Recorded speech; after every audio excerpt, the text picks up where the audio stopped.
ಇಂದಿನ ಸಂಚಿಕೆಯಲ್ಲಿ ನಾವು ನಿಮಗೆ ಒಂದು ಗ್ರಾಮದಲ್ಲಿ ಇದ್ದಕ್ಕಿದ್ದಂತೆ ಬಣವೆಗಳಿಗೆ ಬೆಂಕಿ ಹತ್ತಿಕೊಳ್ಳೋದರ ಹಿಂದಿರುವ ರಹಸ್ಯದ ಬಗ್ಗೆ ತಿಳಿಸ್ತಾ ಇದ್ದೀವಿ. ಆ ಗ್ರಾಮದಲ್ಲಿ ಇದ್ದಕ್ಕಿದ್ದಂತೆ ಬಣವೆಗಳಿಗೆ ಬೆಂಕಿ ಹತ್ತಿಕೊಳ್ಳುತ್ತೆ. ಇದರಿಂದಾಗಿ ಸುಮಾರು 10ಕ್ಕೂ ಹೆಚ್ಚು ಬಣವೆಗಳು ಬೆಂಕಿಯಿಂದ ಉರಿದು ಹೋಗಿ ಬೂದಿಯಾಗ್ತಿದೆ. ಹಾಗಾದ್ರೆ ಆ ಗ್ರಾಮ ಯಾವುದು? ಅಲ್ಲಿ ನಡೀತಾ ಇರೋ ಈ ಘಟನೆ ಹಿಂದಿರೋ ಸತ್ಯವಾದ್ರೂ ಏನು ಅನ್ನೋದನ್ನ ತೋರಿಸ್ತೀವಿ, ನೀವೇ ನೋಡಿ.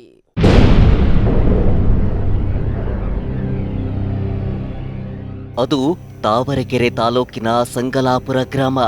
ಆ ಗ್ರಾಮದಲ್ಲಿ ಸುಮಾರು 150ಕ್ಕೂ ಹೆಚ್ಚು ಕುಟುಂಬಗಳು ವಾಸ ಮಾಡ್ತಿದ್ದಾರೆ. ಕಳೆದ 3 ದಿನಗಳಿಂದ ಆ ಗ್ರಾಮದಲ್ಲಿರುವ ಹುಲ್ಲಿನ ಬಣವೆಗಳಿಗೆ ಇದ್ದಕ್ಕಿದ್ದಂತೆ ಬೆಂಕಿ ಹತ್ತಿಕೊಳ್ಳುತ್ತಿವೆ.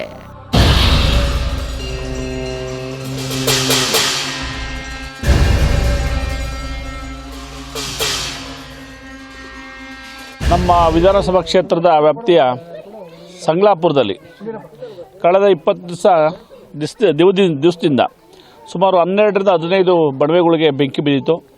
ಮತ್ತು ಒಂದು ಗುಡಿಸಲು ಬೆಂಕಿ ಬಿದ್ದಿತ್ತು. ಒಂದು ಕೊಬ್ಬರಿ ಗೋಡರಿಗೆ ಬೆಂಕಿ ಬಿದ್ದು ಬೇಗ ಗೊತ್ತಾಗಿ ಹಾರಿಸಿದ್ರು.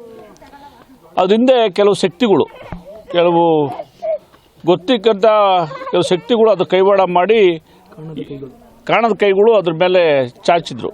ಗೊತ್ತಿರಲಿಲ್ಲ ಎಲ್ಲೋ ಹೋಗಿ ಎಲ್ಲೋ ಬೆಂಕಿ ಇಕ್ಕೋದು, ಎಲ್ಲೋ ಬರೋದು, ಈ ಕಡೆ ನೋಡೋದು ಆ ಕಡೆ ಇಡೋದು, ಏನಕ್ಕೆ ಬಣವೆ ಉರಿತಾ ಇದೆ ಮೆದೆ ಇದು ಮನೆ ಎತ್ಕೊಂಡಿಂದ ಮನೆಗೆ ಇಕ್ಕೋದು, ಈ ಥರ ಎಲ್ಲ ಮಾಡ್ತಾಯಿದ್ರು. ಕಳೆದ 3 ದಿನಗಳಿಂದ 15ಕ್ಕೂ ಹೆಚ್ಚು ಬಣವೆಗಳು ಸುಟ್ಟು ಹೋಗಿದ್ದು, ಇದರಿಂದಾಗಿ ಗ್ರಾಮಸ್ಥರಲ್ಲಿ ಆತಂಕ ಮನೆ ಮಾಡಿದೆ.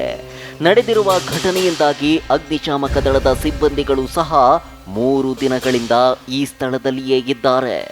ಬಣವೆ ಫೈರ್ ಆಯಿತು. ಬಣವೆ ಬೆಂಕಿ ಅದು. ಈ ಬಣವೆ ಬೆಂಕಿ ಆಗಿದ್ದು ನೋಡಿದರೆ ನಾವು ಮೊದಲನೇದಾಗಿ ಇದನ್ನು ಸ್ಪಾಂಟೇನಿಯಸ್ ಫೈರ್ ಅಂತ ಕನ್ಸಿಡರ್ ಮಾಡಿದ್ವಿ. ಆದರೆ ಹೋಗಿ ಜಾಗ ಪರಿಶೀಲನೆ ಮಾಡಿದಾಗ ಅದು ಸ್ಪಾಂಟೇನಿಯಸ್ ಫೈರ್ ಅಲ್ಲ ಅಂಥೇಳಿ ತಿಳಿದು ಬಂತು. ಯಾಕಂದರೆ ಸ್ಪಾಂಟೇನಿಯಸ್ ಫೈರ್ ಆಗಬೇಕಾದ್ರೆ ಈ ಬಣವೆಯ ಮಧ್ಯಭಾಗದಲ್ಲಿ ಬೆಂಕಿ ಆಗುತ್ತೆ. ಬಣವೆಯ ಮಧ್ಯಭಾಗದಲ್ಲಿ ಬೆಂಕಿ ಆಗಿರಲಿಲ್ಲ, ಅದು ಬಣವೆಯ ಪಕ್ಕಕ್ಕೆ ಬೆಂಕಿ ಆಗಿತ್ತು. ಅದು ಅಲ್ಲದೆ ಒಂದೇ ದಿನದಲ್ಲಿ 10ರಿಂದ 12 ಬಣವೆ, ಮರುದಿನ ಒಂದು 7 ಬಣವೆ, ಇದೇ ಥರ ಒಟ್ಟು ಸಂಗಲಾಪುರದಲ್ಲಿ 20 ಬಣವೆ ಫೈರ್ ಆಗಿದೆ. 20 ಬಣವೆಗೆ ಬೆಂಕಿ ಬಿದ್ದಿದೆ. ಹಾಗೂ 5 ದನದ ಕೊಟ್ಟಿಗೆ ಫೈರ್ ಆಗಿದೆ. ಹಾಗೂ ಬೇಲಿಗೆ ಕೂಡ ಫೈರ್ ಆಗಿದೆ. ಇದೆಲ್ಲ ನೋಡಿದರೆ ಅದು ಸ್ಪಾಂಟೇನಿಯಸ್ ಫೈರ್ ಅಲ್ಲ ಅಂತ ತಿಳಿದು ಬಂದಿದೆ. ಅದೇ ಥರ ತುರುವೇಕೆರೆ ತಾಲೂಕಿನ ತಹಸೀಲ್ದಾರರಾದಂಥವರು ಕೂಡ ಅದನ್ನು ಪೊಲೀಸ್ ಎನ್ಕ್ವೈರಿಗೆ ಹೇಳಿದ್ದಾರೆ. ಈಗ ಅದು ಪೊಲೀಸ್ ಎನ್ಕ್ವೈರಿಯಲ್ಲಿ ಇದೆ, ಪ್ರಗತಿಯಲ್ಲಿದೆ. ನಮ್ಮ ಮಟ್ಟಿಗೆ ಹೇಳಬೇಕಾದ್ರೆ ಇದು ತನಿಖೆಯಲ್ಲಿ ಇರೋದ್ರಿಂದ ಸ್ಪಾಂಟೇನಿಯಸ್ ಫೈರ್ ಅಂತ ಹೇಳೋಕ್ಕೆ ಇಚ್ಛೆಪಡ್ತೀನಿ. ತನಿಖೆ ಆದಮೇಲೆ ಗೊತ್ತಾಗುತ್ತೆ ಏನು ಫೈರ್ ಆಗಿದೆ, ಏನು ಮಾಡಿದ್ದಾರೆ, ಉದ್ದೇಶಪೂರ್ವಕ ಮಾಡಿದ್ದಾರಾ ಅಥವಾ ಯಾರು ಕಿಡಿಗೇಡಿ ಮಾಡ್ತಾ ಇದ್ದಾರಾ. ಇದ್ದಕ್ಕಿದ್ದಂತೆ ಬೆಂಕಿ ಹತ್ತಿ ಬಣವೆಗಳು ಭಸ್ಮವಾಗ್ತಿರೋದ್ರಿಂದ ಗ್ರಾಮಸ್ಥರು ಆತಂಕಕ್ಕೆ ತುತ್ತಾಗಿದ್ದಾರೆ.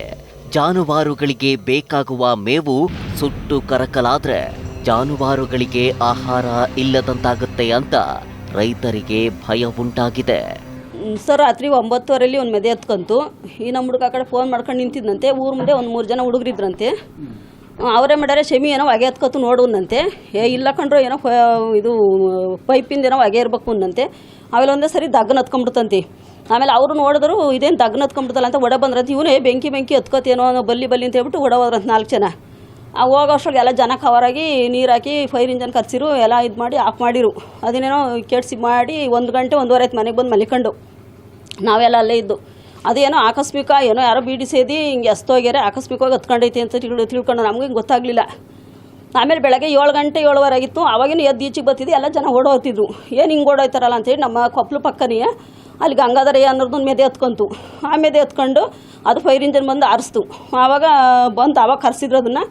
ಆವಾಗ ಹತ್ಕೊಂತು. ಆಮೇಲೆ ತಿರ್ಗಿ 9:15 ರುದ್ರಣ್ಣ ಅನ್ನೋರ್ದು ಹತ್ಕೊಂತು. ತಿರ್ಗಿ 11 ಗಂಟೆಲಿ ತಾತಯ್ಯ ಅನ್ನೋರ್ದು ಹತ್ಕೊಂತು. ಅವ್ರದ್ದು ಇಲ್ಲಿ ನಮ್ಮದು ರುದ್ರಣ್ಣನವ್ರ ಪಕ್ಕ ನಮ್ಮೇದೇ ಇತ್ತು. ಅವ್ರದ್ದು ಹತ್ಕೊಂಡು ಅಲ್ಲಿ ಮೇಲೆ ದೂರ ಅಲ್ಲೋಗಿ ಇವ್ರದ್ದು ತಾತಯ್ಯ ಅನ್ನೋರ್ದು ಹತ್ಕೊಂತು. ಅದು ಹತ್ಕೊಂಡು ಮೇಲೆ ಅದು ಹತ್ಕೊಂಡು ಅದೆಲ್ಲ ಆರಿಸ್ಕೊಂಡು ಎಲ್ಲ ಇದು ಮಾಡ್ಕೊಂಡಿದ್ರು. ಅಷ್ಟೊತ್ತಿಗೆ ನಮ್ಮದು ಹತ್ಕೊಂತು. ಪೂರ್ತಿ ಇಲ್ವೇ ಸಂದು ಬೆಂಕಿ ಅಂತ ಬೆಂಕಿ ಸಂಗಲಾಪುರಕ್ಕೆ ಬೆಂಕಿ ಬಿದ್ದತೆ ಅಂತವ ಸುತ್ತಲ ಹಳ್ಳಿ ಜನಗಳೆಲ್ಲ ಬರ್ತಾಯಿದ್ರು. ಸುತ್ತಲ ಹಳ್ಳಿಗಳ ಜನ ಬರ್ತಾವೆ. ತಹಸೀಲ್ದಾರ್ಗಳು ಬಂದರು. ಪ್ರತಿಯೊಬ್ಬರು ತುರುವೇಕೆರೆ ತಾಲೂಕು ಜನ ಎಲ್ಲ ಪೂರ್ತಿ ಬಂದು ನೋಡ್ಕೊಂಡು ಹೋಗ್ತಾಯಿದ್ರು. ಬೆಂಕಿ ಏನು ಮಾಡಿದ್ರು ಕೆಡ್ಸೋಕ್ಕಾಗಲಿಲ್ಲ ಮಂಗಳವಾರ ಪೂರ್ತಿ. ತಿರ್ಗಾ ಬುಧವಾರ ಬೆಳಿಗ್ಗೆ ತಿರ್ಗಾಲು ಒಬ್ಬರು ಹಚ್ಕೊಂಡಿದ್ದ ಜಾಗದಲ್ಲೇ ತಿರ್ಗಾ ಒಂದು ಕಡೆಯಿಂದಲೂ ತಿರ್ಗಾಲು ಹಚ್ಕೊಂಡು ಹೋಯ್ತಲ್ಲ ಇದ್ದು ಸಂದುವೆ. ಬುಧವಾರ ಹಚ್ಕೊಂಡೋಗಿ ಬಾರೆ ಮೇಲೆಲ್ಲ ಹಚ್ಕೊಂಡು ಈ ವಟಾರದಲ್ಲಿ ಸಂಗ್ಲಾಪುರದ ಬಾರೆ ಮೇಲೆಲ್ಲ ಕೆಲವು ಕಡೆ ಹಚ್ಕೊತಾ ಇದ್ದು. ಅವೆಲ್ಲನೂ ಕೆಡಿಸ್ತು, ದಬಾಶ್ ಕೆಡಿಸ್ತು. 5 ಇಂಜನ್ ಪೂರ್ತಿ 3 ದಿನಲ್ಲೂ ಮಂಗಳವಾರ, ಬುಧವಾರ, ಗುರುವಾರ, ಶುಕ್ರವಾರ ತಕಲೂ ಕಳಿಸ್ಲೇ ಇಲ್ಲ. ಮನೆಗಳು ಒಂದೆರಡು ಗುಡಿಸ್ಲು ಸಣ್ಣ ಗುಡಿಗಳಿವೆ ಅವಕ್ಕೂ ಬೆಂಕಿ ಬಿದ್ದು.